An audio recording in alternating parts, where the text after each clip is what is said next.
Alright guys, to introduce similar, I'm going to do a little brief review of congruent triangles. Remember, congruent triangles have all equal sides and all equal angles. We would call them corresponding pieces. And when we wrote this congruent statement, we would have to pick the order specific. So the first one we always said we can just write it any way we wanted. And then we put our congruent statement in, and we have to follow that same path with the other triangle. So there's A, B, C in the correct order.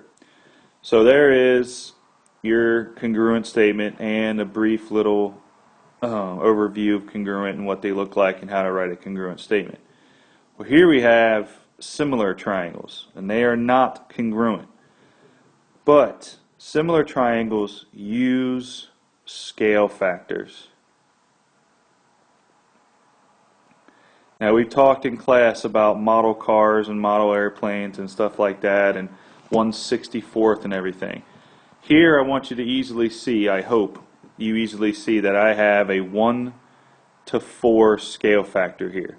All you need to do is recognize corresponding pieces. So 3 and 12 will be corresponding.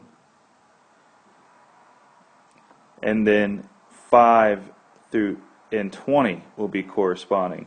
The reason why I make these equal is because the same scale factor has to be equal on all corresponding pieces. If I make a bobblehead of myself, I can't cut the measurements of my right arm by 2 and the measurements of my left arm by 4.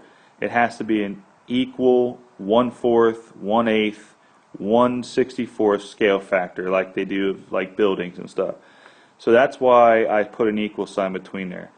So both of these will reduce to 1/4. And there is our scale factor.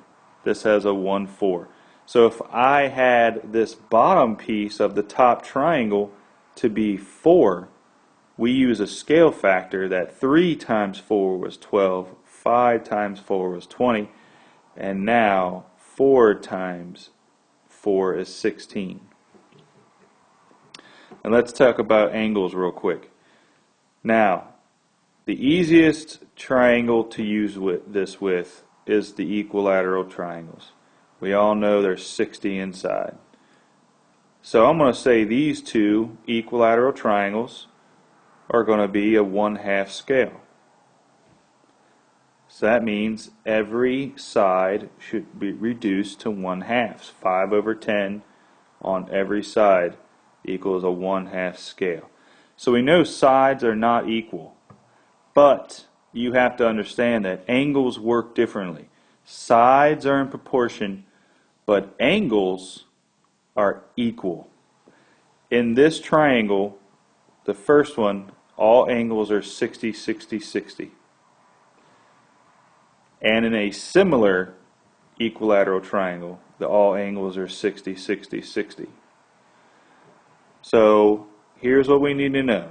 Similar, everything. Polygons, triangles, everything. A scale factor on sides, but angles, let's make sure we put corresponding angles are congruent.